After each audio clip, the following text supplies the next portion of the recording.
Vamos al libro de San Lucas, capítulo 8. San Lucas, capítulo 8.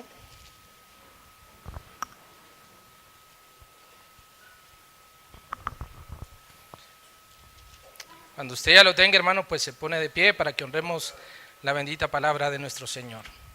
San Lucas, capítulo 8. Vamos a leer el versículo 25. O acompáñenme a leer desde el versículo 22 hasta el versículo 25 para que entendamos el contexto de lo que nos quiere decir ese versículo. Yo voy a leer del versículo 22 al versículo 24 y usted me acompaña a leer el número 25. Amén. Dice así la palabra del Señor. Aconteció en un día que entró en una barca con sus discípulos y les dijo: pasemos al otro lado del lago, y partieron. Pero mientras navegaban, él se durmió, y se desencadenó una tempestad de viento en el lago, y se anegaban y peligraban. Y vinieron a él y le despertaron diciendo: Maestro, Maestro, que perecemos. Despertando él, reprendió al viento y a las olas, y cesaron, y se hizo bonanza. Todos juntos. Y les dijo: ¿dónde está vuestra fe? Y atemorizados se maravillaban y se decían unos a otros: ¿quién es este que aún los vientos y el agua manda y le obedecen? Gracias al Señor por su palabra, así puesto de pie. Vamos a orar, ¿le parece? Señor, gracias le damos por su bondad, gracias por su misericordia, gracias por su fidelidad también, Señor, gracias por esa gracia que usted nos ha dado a nosotros, Señor. No la merecíamos, Señor, y reconocemos, Señor, que ha sido usted, Señor, el que hemos encontrado su perdón y su misericordia, Señor. Le pedimos en esta tarde, Señor, que sea usted el que tome el control, Señor, de este tiempo, Señor, que sea usted el que nos hable a través de su palabra, Señor. Si hay algo útil de mí, Señor, solamente si te place, Señor, utiliza nuestra voz, Señor. Lo demás, Señor, tú haces la obra, Señor. Lo demás, Señor, eres tú, Señor, el que nos habla a través de su bendita palabra, Señor. Yo soy un necesitado también, Señor. Yo necesito aprender cada día más de su bendita palabra, Señor. Tome el control de este tiempo, Señor, que podamos estar atentos, Señor, que seamos, Señor, oidores, Señor, no olvidadizos, Señor, sino hacedores de su palabra, Señor. Gracias, Señor. Todo, Señor, lo ponemos en sus manos de amor, Señor, reconociendo que el único digno de honra y de gloria es usted, en el nombre de Jesús. Amén y amén. Bien, hermano, tome su asiento.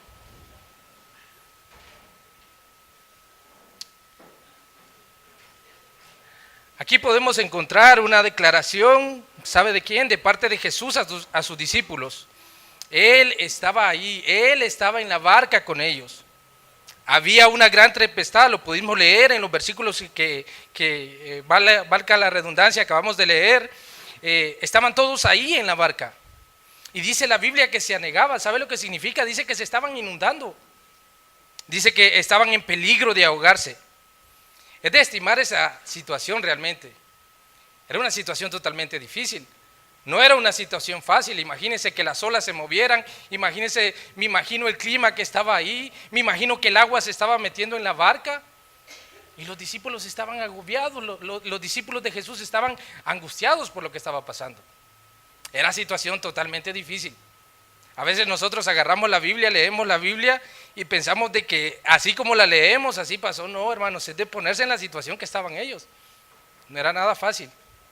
No era nada fácil que un barco se esté hundiendo, que se esté yendo a fondo, que se le esté metiendo agua, es lo más preocupante que puede haber. Yo recuerdo, a mí me tocó viajar en barco hacia allá a Roatán, no de vacaciones, hermanos, de trabajo, y me tocó viajar en horas de la tarde para allá, y qué complicado es viajar cuando el mar está bravo. Es complicado. Y ahí cuando yo estudié este versículo pude llegar a estimar, mi condición no era igual. El barco que yo andaba era un poco más seguro, pero sí se movía. Y sí da miedo. Siente uno que de repente ese barco se da vuelta. Y si uno no sabe nadar, ¿para dónde agarra? Así estaban los discípulos. No sé si sabían nadar o no sabían nadar, pero imagínense la situación que estaban, totalmente difícil, complicado. Pero ¿sabe algo importante? Jesús estaba allí. Él estaba ahí. Dice la Biblia que Él dormía. Al leer esto, hermanos, nosotros podríamos preguntarnos, ¿acaso Jesús no sabía lo que estaba pasando? Sí lo sabía, porque Él lo sabe todo. No puede ser que Jesús estaba dormido y no sabía lo que estaba pasando. Él sabía lo que estaba pasando. Él estaba consciente de lo que estaba pasando. Ahora, la prueba no era para Jesús, era para sus discípulos. Vienen ahí. Jesús estaba tranquilo. ¿Sabe por qué? Él controlaba todo. Él tenía el poder para detener esa tempestad. Él tenía el poder para controlar esa tempestad. Pero ¿sabe cuál es el problema? El problema es que cabalmente los discípulos no entendieron quién estaba ahí. Yo no puedo explicarle o no puedo decirle cuántos milagros habían visto los discípulos antes de llegar a esa situación, pero tuvieron que haber visto el poder de Jesús.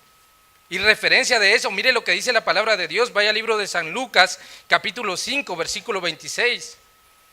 Aquí encontramos un cuadro donde Jesús sana a un paralítico, pero mire lo que dice ahí el capítulo 5, versículo 26. Dice, y todos, sobrecogidos de asombro, glorificaban a Dios y llenos de temor decían, hoy hemos visto maravillas.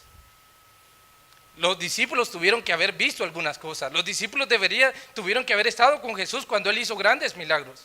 Ahora la pregunta, ¿por qué no acordarse de todo eso en esta situación? ¿Por qué no recordarse todo lo que Jesús puede hacer en esta situación? Y ese es el problema, porque realmente cuando están las situaciones difíciles es cuando se nos olvida quién está con nosotros. Y hermanos, ojo, esto no solo era para los discípulos. Muchas veces nosotros pasamos situaciones difíciles y se nos olvida quién está con nosotros. Se nos olvida quién tiene el poder, quién tiene la autoridad. Se nos olvida, así como dice, vuelve ahí al libro de San Lucas, capítulo 8, que Él tiene el control. Cuando estamos en problemas, cuando estamos en dificultades, cuando estamos en afrenta, lo que menos vemos es que Dios está con nosotros. Lo que menos vemos es que Dios tiene el control. Lo que menos vemos es que si Dios lo está permitiendo, hermanos, es con un propósito. Para los discípulos había un propósito. La barca no se iba a hundir. La situación estaba difícil, pero Jesús estaba con ellos. Eso nos enseña, hermanos, que también como cristianos vamos a pasar situaciones difíciles. Vamos a pasar tiempos difíciles. Vamos a ver que la barca se está hundiendo. Vamos a ver que se mira todo cuesta arriba. Pero recordemos, Dios está con nosotros. Y Él es todopoderoso. Mire, vaya a Lamentaciones, capítulo 3, versículo 37. Lamentaciones, capítulo 3, versículo 37.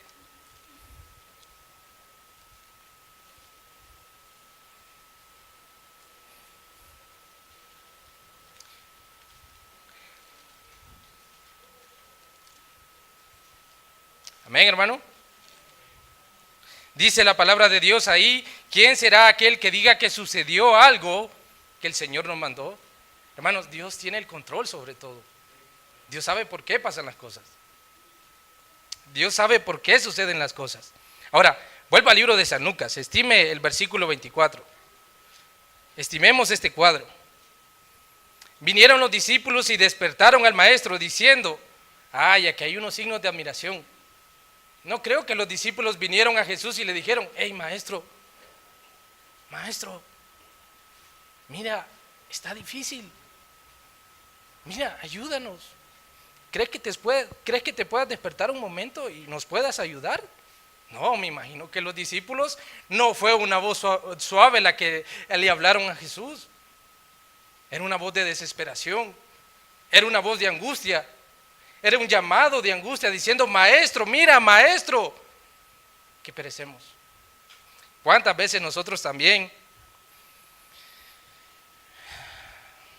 a veces por la desesperación, por la turbación, pensamos de la misma manera que Dios no escucha, que Jesús está dormido, que Jesús no está viendo la situación que estoy pasando? Y muchas veces actuamos y de la misma manera que dijeron los discípulos, le decimos al Señor, Señor, ¿por qué estoy pasando esto? ¿Por qué estoy viviendo esto? Señor, ayúdame. Cuando Jesús ya tiene el control. Señor, ¿por qué no actúas? Señor, ¿por qué no actúas en este momento? Yo lo necesito ahora. Hermanos, Dios sabe cuándo lo hace. Dios sabe cómo lo hace y Dios sabe en qué tiempo lo hace. Nosotros no somos quién, hermanos, para decirle a Dios cuándo lo tiene que hacer, cómo lo tiene que hacer y en qué momento tiene que hacerlo. Nosotros no somos nadie. Él tiene el control. Y ahí lo podemos ver en el versículo 25. Dice la palabra de Dios, y aquí está el tema del mensaje de esta mañana, de esta tarde, perdón, hermanos. Sigo en macolizo todavía. Mi esposa siempre me dice, a usted a veces se le van algunas palabras que está allá, pero ya está acá. No, estamos acá, hermanos. Dice San Mateo capítulo 8, versículo 25, y les dijo, ¿dónde está vuestra fe? Y atemorizados se maravillaban y se decían unos a otros, ¿quién es este que aún los vientos y las aguas manda y le obedece? Qué interesante cuestionamiento el que le hace Jesús a los discípulos. Le dice, hey, ¿qué pasó? ¿Dónde está su fe? ¿Dónde está vuestra fe? ¿Dónde está vuestra confianza? Y cabalmente es el título del mensaje de esta tarde. ¿Dónde está vuestra fe? ¿Dónde está vuestra fe? Primero definamos qué es fe. En el diccionario hay 3 palabras sencillas que definen el concepto de fe. Hay una palabra que lo abarca con confianza, hay otra palabra que lo abarca con creer y hay otra palabra que lo abarca con seguridad. Tener fe es confiar, tener fe es creer, tener fe es tener seguridad. Hoy en día podemos ver que todo el mundo tiene una especie de confianza. Hoy en día podemos ver que todo el mundo tiene una especie de seguridad. Por ejemplo, pensemos en un millonario. Un millonario, su fe, su confianza, su creer, su seguridad está ¿a dónde? En el dinero. Esa es su confianza, ese es su Dios, ese es su creer. Ahí está seguro, en su dinero. Una persona que estudia su fe, su confianza, su creer, su seguridad, está en su conocimiento. En su conocimiento se basa. Pensemos en un futbolista, su confianza, su creer, su seguridad está basado en la capacidad de lo que puede hacer con un balón de fútbol. O pensemos en una persona que tiene confianza o que confía su enfermedad a un doctor. Él confía su caso sin reserva y hace a cabalidad lo que dicta o lo que le pide el médico. Pensemos en una persona que también le recetan una medicina. Recientemente yo me acabo de tomar algunas pastillas porque hemos andado un poco enfermos y muchas veces nosotros tenemos tanta confianza en esa pastilla, tenemos tanta confianza en esa medicina que ni preguntamos cómo se ha hecho. Y miren los casos que han pasado en el seguro, de qué llenan las pastillas y nosotros no la tomamos. Ahora, algo común de todos estos ejemplos es que todas estas situaciones son pasajeras. Por ejemplo, el dinero no tiene la solución para todos los problemas. ¿Cierto o no es cierto? No tiene la solución para todos los problemas. El conocimiento no tiene la solución a todos los problemas.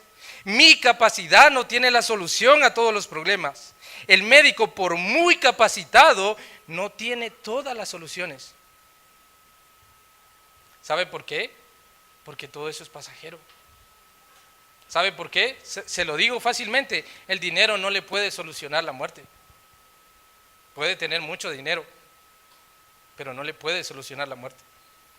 Su conocimiento no puede definir algo que lo pueda hacer eterno. No, tampoco. Su capacidad, no tiene usted la capacidad para ser eterno tampoco. Y tampoco el médico, por muy capacitado que esté, por muchos estudios que haya tenido, no tiene todas las soluciones para ese gran problema como ser la muerte. Todo esto es pasajero. Mucha gente tiene la confianza. Hoy en día usted lo puede ver, mucha gente confía en esto. Hace a Dios a un lado y tiene su confianza y su fe en esto. Ahora, eso es pasajero. Una persona me decía a mí, y es un dicho que usted ha escuchado, dice, mira, todo tiene solución en esta vida menos la muerte. Tal vez la muerte física no tiene solución, pero la muerte espiritual, la muerte del alma, sí tiene solución. Y esa solución se llama Jesús.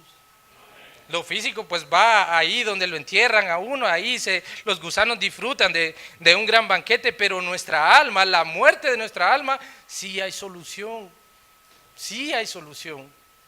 Lo que pasa es que la gente no quiere ver. Lo que pasa es que la gente hoy en día no quiere confiar. Déjenme mostrarle algunos ejemplos de la Biblia acerca de los beneficios que nosotros tenemos al poner nuestra fe en Jesús. Al poner nuestra confianza en Jesús, Él sí tiene la solución. Pero qué difícil es creerle. A veces le creemos más a un médico que lo que dice la palabra de Dios. Y eso es lo triste. A veces le creemos más a un medicamento a lo que dice la palabra de Dios. Estamos más confiados en el medicamento, en el médico o en la persona que tiene dinero que nos puede solucionar nuestros problemas, en venir aquí y aquí encontrar la solución. Vaya a la palabra de Dios, vaya al libro de Ezequiel, capítulo 36, versículo 26. Déjeme mostrarle a través de la palabra de Dios algunos beneficios que nosotros como hijos de Dios obtuvimos al poner nuestra confianza en Jesús. Y si hay alguien aquí que no conoce de Jesús también, tiene beneficios usted si verdaderamente pone su confianza, pone su fe en Jesús. Vaya a la Biblia, vaya al libro de Ezequiel, capítulo 36, versículo 26. Ezequiel, capítulo 36, versículo 26.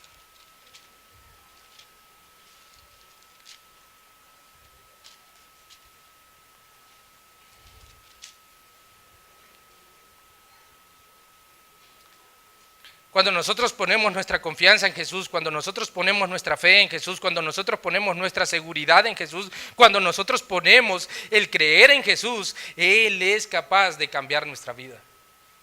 Él es el único que puede cambiar nuestra vida. Mire lo que dice Ezequiel capítulo 36, versículo 26, y dice: os daré corazón nuevo y pondré espíritu nuevo dentro de vosotros y quitaré de vuestra carne el corazón de piedra y os daré un corazón de carne. No hay nada imposible para Dios. Si Él es capaz de parar la tempestad, si Él es capaz de controlar la tempestad, si Él es capaz que los vientos y el agua le obedecen, tiene la capacidad de cambiar nuestro corazón. Por muy duro que esté, por muy difícil que esté, porque digan, no, Él no tiene solución. Sí, hay solución. Solo es que verdaderamente pongamos la confianza en Jesús. Él es el único que puede cambiar nuestra vida. ¿Sabe que también puede hacer más nuestro Señor? Él es el único capaz de perdonarnos. Primera de Juan, capítulo 1, versículo 9, usted lo sabe muy bien. Es un versículo que utilizamos mucho para evangelizar, pero tiene una gran verdad ahí. Él es el único que tiene autoridad para perdonar nuestros pecados. Dice la palabra de Dios, Primera de Juan capítulo 1, versículo 9, si confesamos nuestros pecados, mire la característica de nuestro Dios, Él es fiel y justo para perdonar nuestros pecados y limpiarnos de toda maldad. Esos son los beneficios que usted puede gozar al momento de que usted entrega su vida a Jesús. Nosotros lo hemos gozado, amén. Los que tenemos a Jesús en nuestro corazón hemos gozado. Él ha cambiado nuestra vida. Él ha sido el único capaz de perdonar nuestros pecados. Él ha sido el único, o Él es el único capaz de darnos salvación. Mire lo que dice Salmos capítulo 18, versículo 35. Salmos capítulo 18, versículo 35.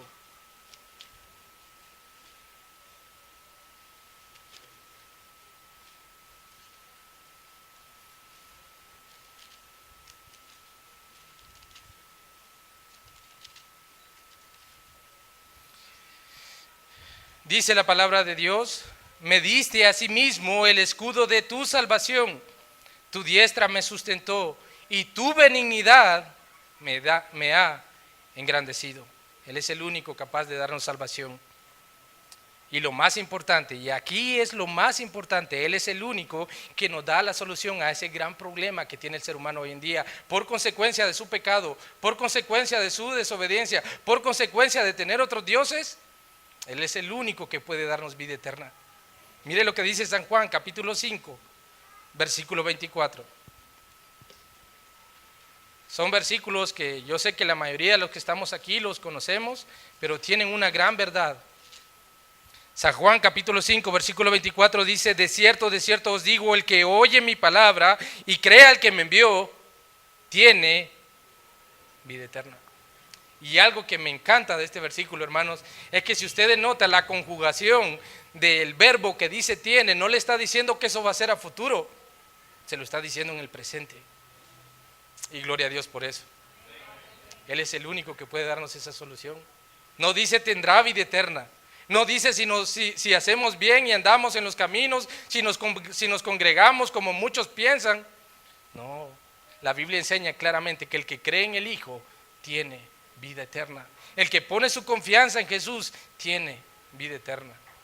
Eso deberíamos de recordarlo, hermanos, cuando estamos en medio de situaciones difíciles. Eso deberíamos de venirse a nuestra mente cuando estamos en problemas. Eso deberíamos de recordarlo cuando estamos en dificultades, que Él es el único que cambia nuestra vida, que Él es el único que es capaz de perdonarnos, que Él es el único que puede darnos salvación, que Él es el único que puede darnos vida eterna. Y verá que la situación será más tranquila. Porque cualquier cosa que pase es porque Dios lo permite.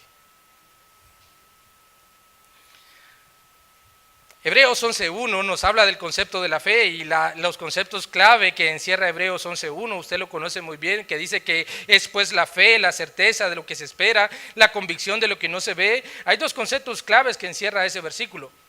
Habla de certeza, y certeza el diccionario lo define en los tres conceptos que hemos visto. Habla de seguridad, habla de creer y habla de tener esa convicción. Gloria a Dios que nosotros, imagínense, hermano, sin haberle visto, pero sí conocido a través de su bendita palabra, hemos creído. Y eso es lo que habla Hebreos 11.1. Hemos creído, hemos confiado en Él. Hemos depositado nuestra confianza en Él. Yo por lo general cuando hablo con una persona, yo siempre le pregunto a la persona, ¿pero qué es creer? Hoy todo el mundo cree. Hoy si usted le dice a una persona, ¿cree en Dios? Sí. ¿Cree en Dios? Sí. ¿Usted cree en Dios? ¿A qué se definirá esa fe? ¿A qué se definirá o qué será ese creer? Bueno, yo pongo un ejemplo sencillo y a mí me gusta poner ese ejemplo con mi carro y se lo puse a una persona que una vez le di jalón. Yo le dije, ¿usted se subió a mi carro? Sin preguntarme cuántos años de experiencia tenía en manejar un carro.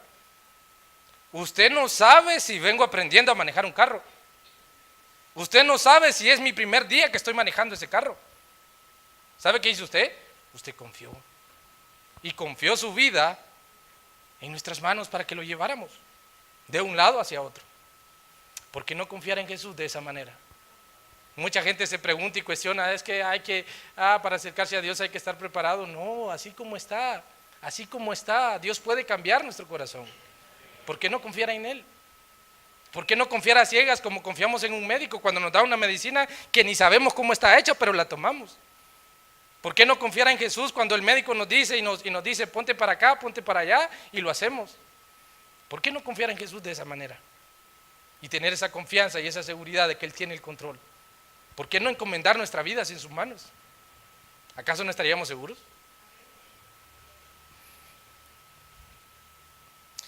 Segunda de Corintios capítulo 5 versículo 7.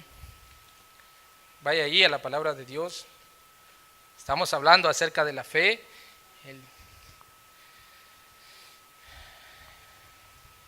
Esto es una verdad. ¿Sabe que todo cristiano, este es nuestra manera de andar por mientras estemos en este mundo? Por fe andamos, no por vista. Estamos confiando en el Señor. No le vemos, pero sí sabemos quién es. No le vemos, pero sí sabemos que tiene el control. No le vemos, pero sabemos que es fiel en lo que Él ha prometido. Ese versículo yo lo uso bastante cuando vengo de Macualizo en la noche, porque algunos hermanos me preguntan, ¿y cómo hace para ver tan de noche? Y a veces es complicado, con neblina, con lluvia. Entonces yo le digo, yo ando por fe, no por vista. Mi esposa me dice, mejor ande por vista y no por fe, porque necesitamos que vea. Pero ¿sabe algo en todo eso? A veces yo bromeo con eso, pero si hay una realidad en eso. Dios guarda nuestro camino. Dios nos protege. Así debería tener la confianza un verdadero creyente. tener esa plena confianza, esa certeza, esa seguridad. Y si realmente nosotros tuviéramos esa seguridad, hermanos, buscaríamos obedecerle a Él, buscaríamos agradarle a Él. Pero lo más triste, hermanos, es que muchas veces hemos convertido nuestra fe en una religiosidad. Y nuestra fe no es más que una creencia. Muchas veces andamos una Biblia, muchas veces ni la leemos. O muchas veces andamos la Biblia, leemos la Biblia, pero no lo obedecemos, no lo aplicamos. Muchas veces escuchamos los mensajes que nuestro pastor predica desde el púlpito y decimos, es cierto, tiene razón, pero no lo obedecemos. Entonces, ¿dónde está nuestra fe? Si conociéramos a ese Dios verdaderamente, buscaríamos obedecerle, buscaríamos agradarle a Él. Pero muchas veces solo decimos tener fe, ¿sabe qué? Cuando todo marcha bien. Muchas veces es decir amén aquí en un culto como este, es fácil decirlo cuando todo está bien, cuando no hay problemas. Pero cuando vienen los problemas, somos los primeros en decir ya no quiero seguir, ya no se puede, ya la situación está difícil. Muchas veces demostramos nuestra fe si obtenemos algo a cambio. Y es triste muchas veces que así nos acerquemos a Dios, confiando en Él para que nos dé un trabajo, confiando en Él para que nos saque de este problema, confiando en Él para que nos saque de esta situación difícil. Y cuando pasa la situación difícil y cuando ya viene el trabajo, nos olvidamos de nuestra confianza y volvemos a poner nuestra confianza en el Dios del dinero, en el Dios del trabajo. Y es más fácil excusar y decirle a nuestro pastor, mire, no puedo estar en la iglesia porque me toca trabajar, cuando deberíamos de reconocer a Dios en primer lugar, que Él es el que nos ha dado todo. Y se lo digo, hermano, porque también es para mí. Yo se lo dije, no es para usted, también es para mí. Y gloria a Dios porque su palabra nos habla claro.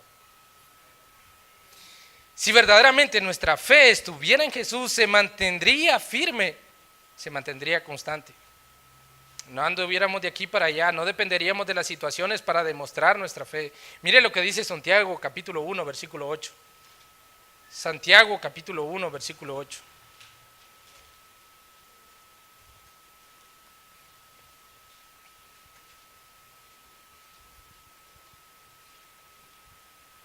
Y esto pasa muchas veces, dice, el hombre de doble ánimo es inconstante en todos sus caminos.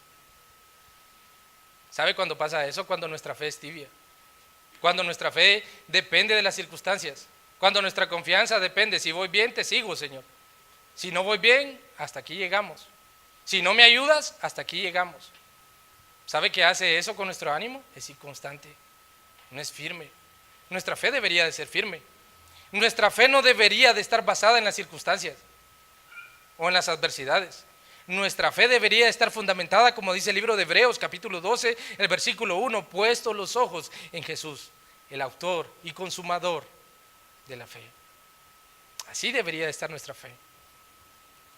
Ahora, estudiamos la situación de los discípulos, vimos cómo su fe fue por esta prueba en medio de una circunstancia difícil. Hemos visto muchas veces cómo nos acercamos a Dios también, de qué manera nos acercamos a Dios. Ahora, la pregunta casi obligada sería, ¿cómo saber cuando nuestra fe es verdadera? ¿Cómo saber si nuestra fe es verdadera? Bueno, déjenme mencionarles algunos puntos. Y esos puntos, hermanos, los vamos a encontrar en el libro de Hebreos, capítulo 11. Ahí usted puede encontrar acerca de los grandes héroes de la fe que nos deja una gran enseñanza, nos deja un gran ejemplo de que nosotros podemos seguir. Ahí usted puede encontrar y ese capítulo habla exactamente. Si usted tiene una Biblia Reina Valera 1960, dice el título de ese capítulo, la fe. Ahora, ¿cómo saber si su fe es verdadera? ¿Cómo saber si nuestra fe es verdadera? ¿Cómo saber si nuestra confianza en Jesús es verdadera? Bueno, hay algunas acciones que deberían de producir nuestra fe. Por favor, quiero que estime el versículo 3.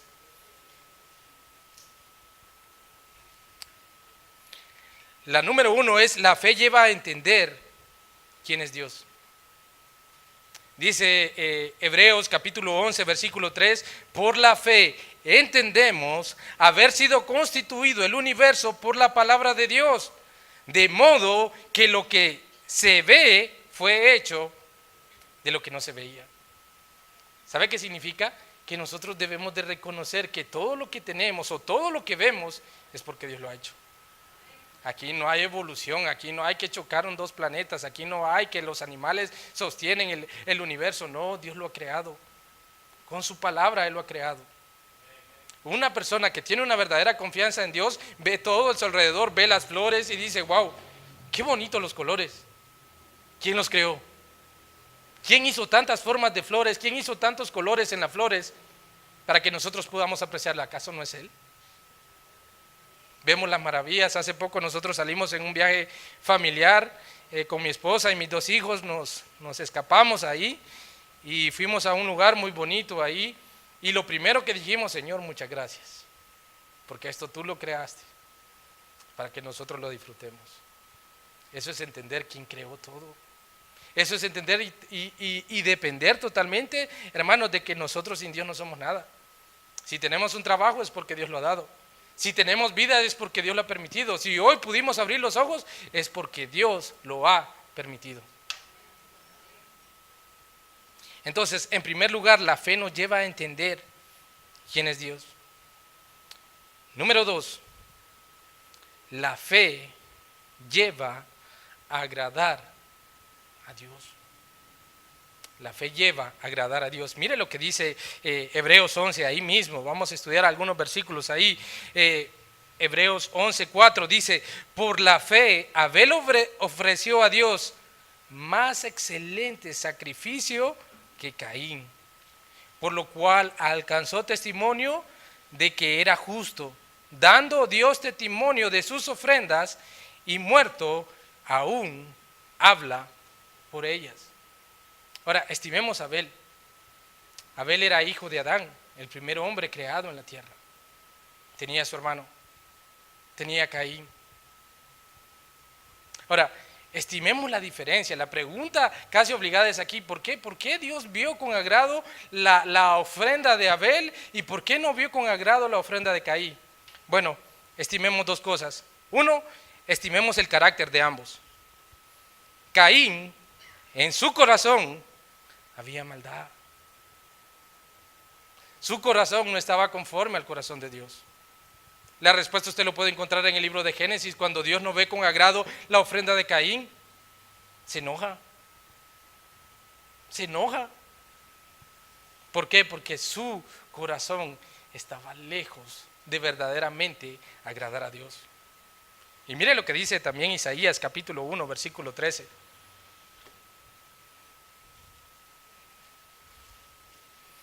Y es una gran realidad, hermanos. Dios conoce cabalmente lo que hay en nuestro corazón.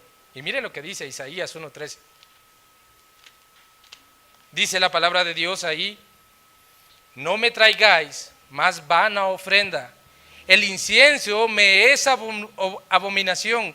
Luna nueva y día de reposo, el convocar asambleas, no lo puedo sufrir. Son iniquidades vuestras fiestas solemnes. ¿Sabe por qué Dios no vio con agrado la ofrenda de Caín? Por su carácter. Su corazón estaba lejos de agradar a Dios. Y muchas veces nosotros queremos presentarnos así delante de Dios, pensando de que Dios se agrada con un sacrificio, con una ofrenda, con que estemos aquí. No, hermano, no es la manera. Si vamos a agradar a Dios, lo vamos a hacer a su manera, no pretendiendo creer lo que nosotros creamos que es correcto o lo que nuestro corazón dice que es correcto. Porque, como dice la Biblia, engañoso es el corazón y perverso. ¿Quién lo conocerá? No pensemos que por mi manera de ser, por mi manera de actuar es que Dios se siente agradado. No, si vamos a agradar a Dios va a ser a su manera. Ahora, estime la diferencia. Ahora mire a Abel. Mire lo que dice Mateo capítulo 23, versículo 35.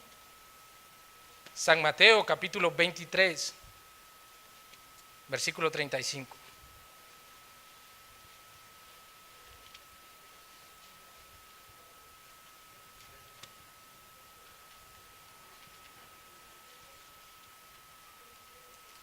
Dice la palabra de Dios ahí,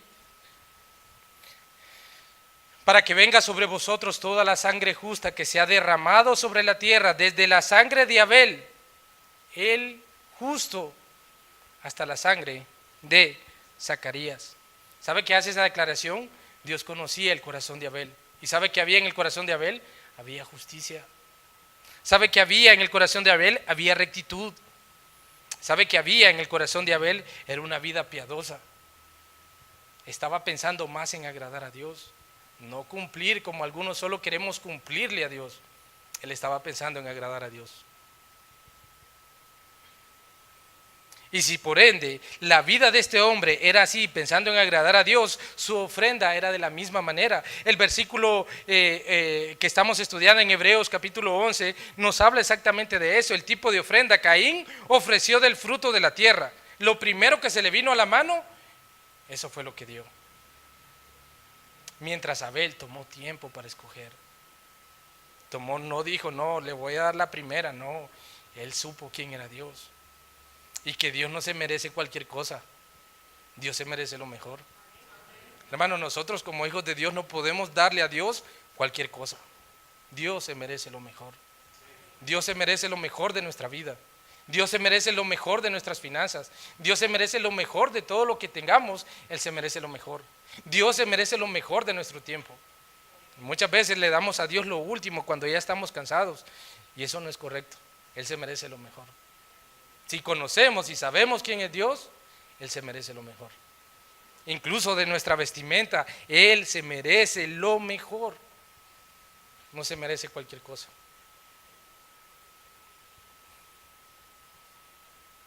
Abel estimó eso, por eso dice el versículo 4, que él ofreció más excelente sacrificio, estimó que Dios se merece lo mejor. Y por eso su ofrenda fue con agrado. ¿Sabe cómo nosotros deberíamos presentarnos ante Dios? Vaya a Romanos capítulo 12, versículo 1. Romanos capítulo 12, versículo 1 dice la palabra de Dios: así que hermanos, os ruego por la misericordia de Dios que presentéis vuestros cuerpos en sacrificio vivo, santo, agradable a Dios, que es vuestro culto racional. Así deberíamos de presentar nuestra vida delante de Dios, apartados, agradables a Dios. Y es de preguntarnos, ¿agrada mi vida a Dios? ¿Lo que estoy haciendo agrada a Dios? Lo que hago cuando ya no me ven los hermanos de la iglesia, cuando ya no me ve mi pastor, ¿agrada a Dios? ¿Honra a Dios? Y le hago esa pregunta porque yo me la hice, hermano. Es para mí. ¿Honro a Dios todos los días de mi vida? ¿Glorifico a Dios con lo que yo hago, con mi comportamiento, con mis pensamientos, con mis acciones? ¿Honro a Dios? Así deberíamos de entender que Dios se merece lo mejor. Entonces, número 1, la fe lleva a entender quién es Dios. Número 2, la fe lleva a agradar a Dios. Y podemos ver el otro ejemplo de Enoc. Dice la Biblia, ahí mismo en el versículo 5, en Hebreos 11. Vaya ahí nuevamente a Hebreos 11. Por la fe Enoc fue traspuesto para no ver muerte, y no fue hallado, porque lo traspuso Dios, y antes que fuese traspuesto, tuvo testimonio de haber agradado a Dios. Dice la Biblia que Enoc caminó con Dios. ¿Sabe por qué? Porque su vida agradaba a Dios, porque su vida honraba a Dios, porque para Dios, Él en todo lo que hacía siempre lo tenía presente. Y así deberíamos de ser cada uno de nosotros, hermanos. Deberíamos de tener a Dios siempre presente. La fe lleva a agradar a Dios. Número 3, la fe lleva a temer a Dios.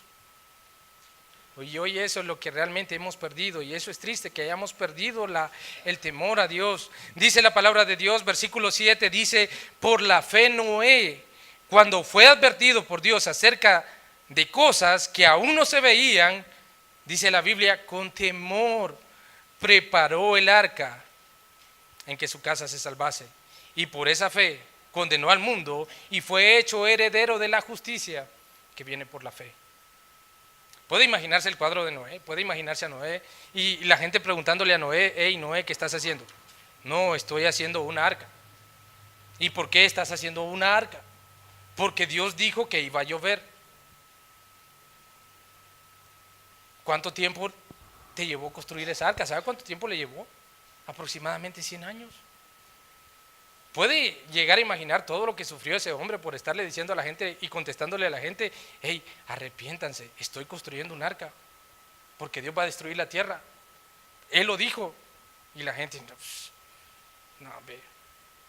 Pero la fe de ese hombre, ¿sabe qué hizo? Le llevó a temer. Y con que solo que Dios lo haya dicho, le bastó.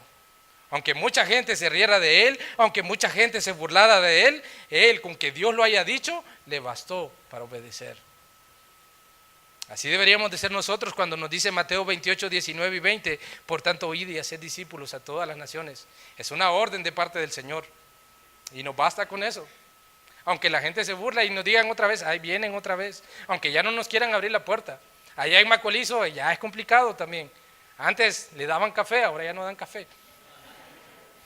Ahora cierran la puerta también. Ahora huyen, ahora dicen no.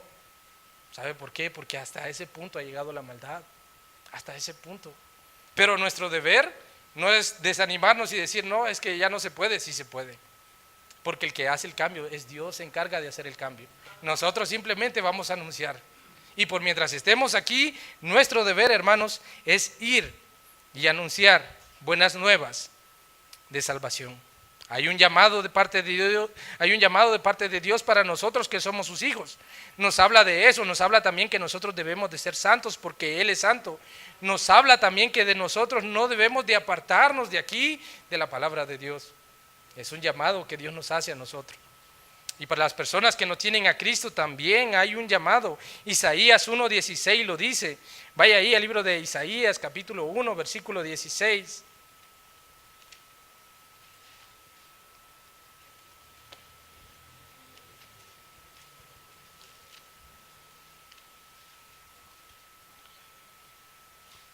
Isaías 1:16. Dice la palabra de Dios: lavaos y limpiaos, quitad la iniquidad de vuestras obras de delante de mis ojos, dejad de hacer lo malo. Es un llamado. Aunque muchas veces no solo es para los inconversos, es para nosotros también. Dejemos de hacer lo malo. Dios lo ve, Dios lo sabe todo, Dios nos ve. A cada uno de nosotros Dios nos ve. Y yo me incluyo, hermano, Dios me ve lo que hago. Delante de mis ojos, dejad de hacer lo malo, aprended a hacer el bien, buscad el juicio, restituid al agraviado, haced justicia al huérfano, amparad a la viuda. Venid luego, dice Jehová. Este es otro llamado de Dios para todos aquellos que no tienen a Jesús y estemos a cuenta. Si vuestros pecados fueren como la grana, como la nieve serán emblanquecidos. Si fueren rojos como el carmesí, vendrán a ser como blanca lana. Si quisiereis y oyereis, comeréis el bien de la tierra. Si no quisiereis y fuereis rebeldes, seréis consumidos a espada, porque la boca de Jehová lo ha dicho. No es un invento, hermanos. Dios lo dice en su palabra. Estemos a cuenta. Estemos a cuenta.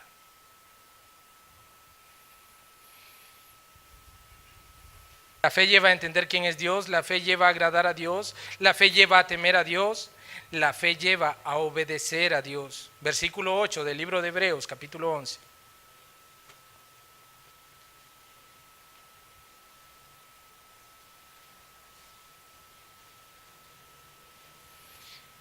Por la fe Abraham, siendo llamado, obedeció para salir al lugar que había de recibir como herencia, y salió sin saber a dónde iba.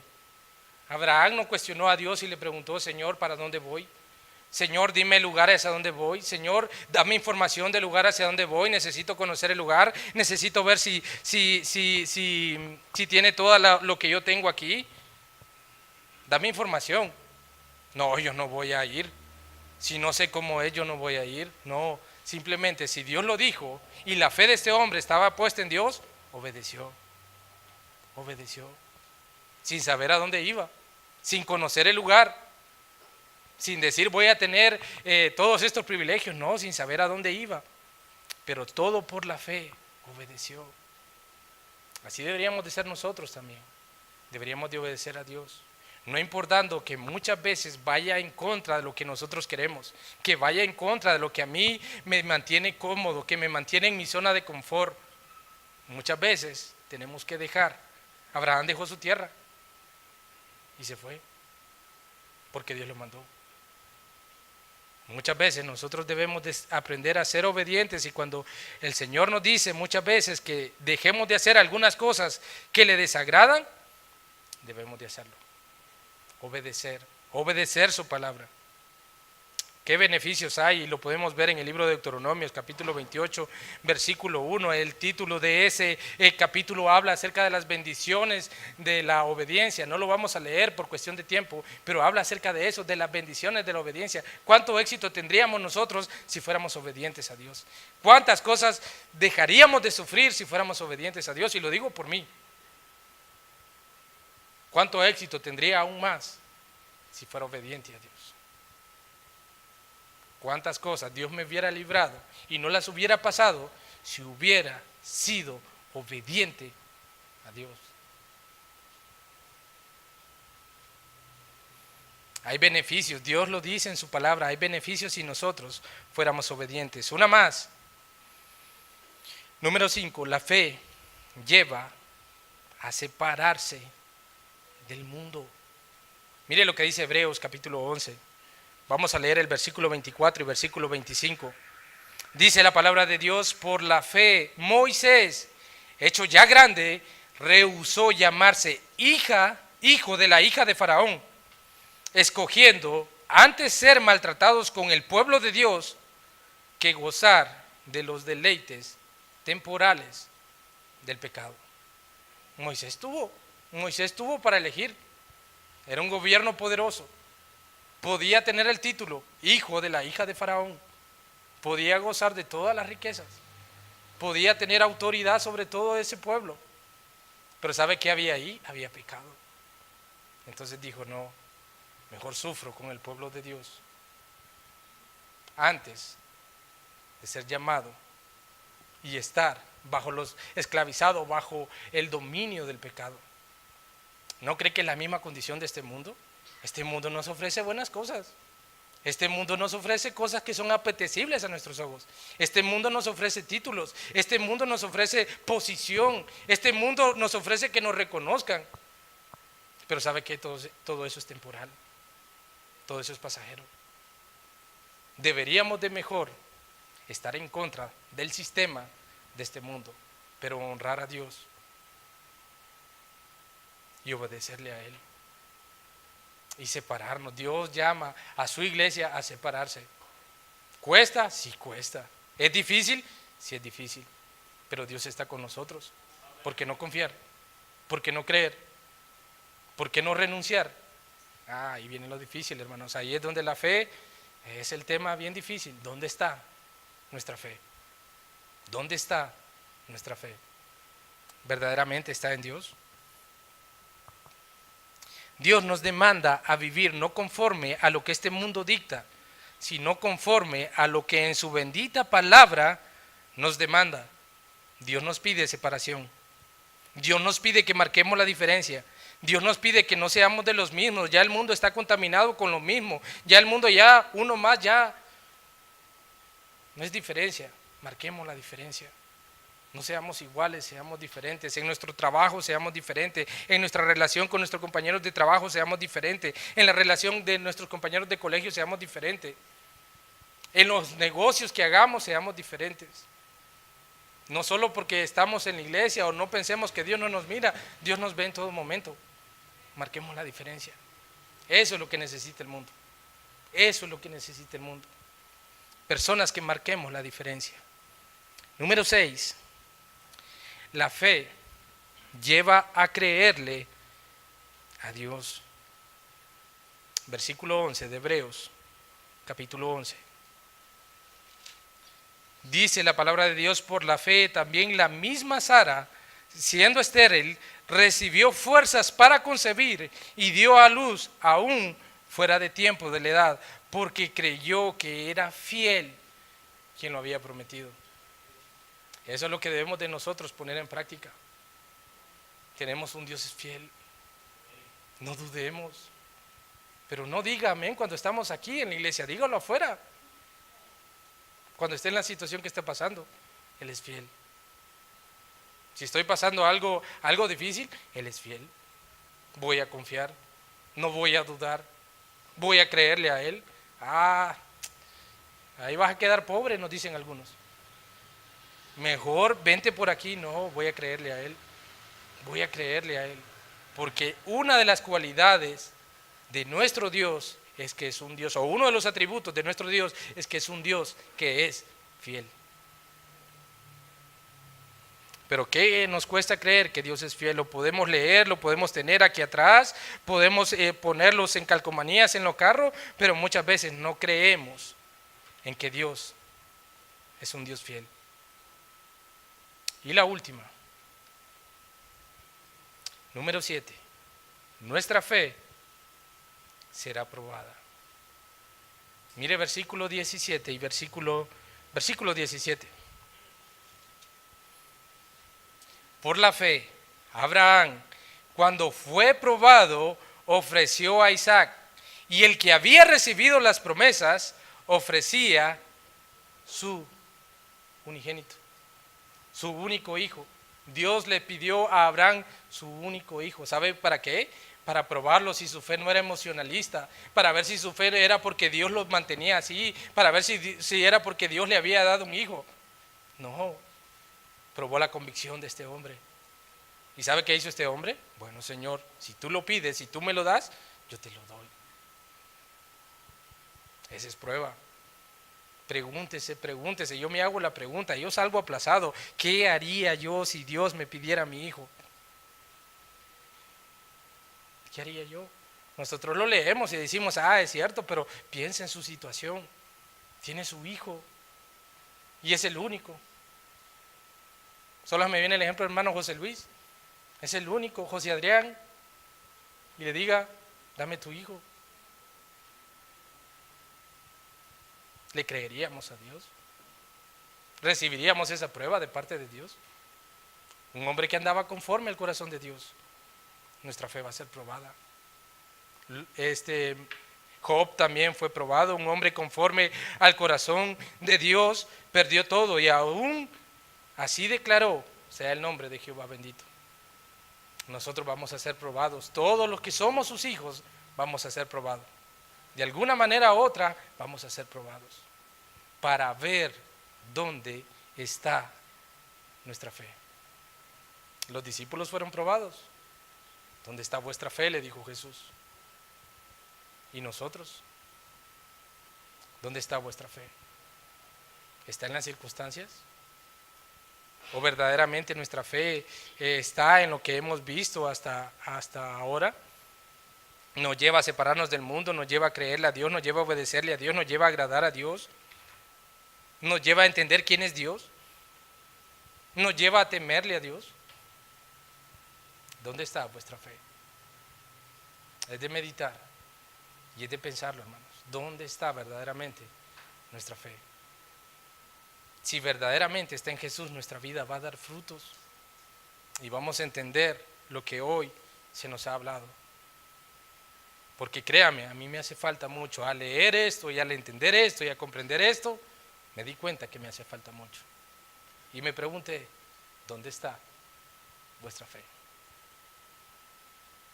Y para los que no tienen a Jesús, también es de preguntarse, ¿dónde está su fe? ¿Está en el dinero? ¿Está en el mundo? ¿Está en lo que el mundo le puede ofrecer? Todo es pasajero. Deberíamos de confiar en Jesús. Amén. Deberíamos de creerlo. Ahí tenemos un gran ejemplo, Hebreos 11. Y termino con lo que dice Hebreos 12:1. También, teniendo en derredor nuestra tan grande nube de testigos, todo lo que hemos visto en Hebreos 11, despojémonos, escúchelo bien, despojémonos de todo peso y del pecado que nos asedia y corramos con paciencia la carrera que tenemos por delante. Tenemos una carrera, puestos los ojos en Jesús, el autor y consumador de la fe, el cual por el gozo puesto delante de él sufrió la cruz, menospreciando el oprobio, y se sentó a la diestra del trono de Dios. ¿Dónde está vuestra fe? Debería de estar en Jesús.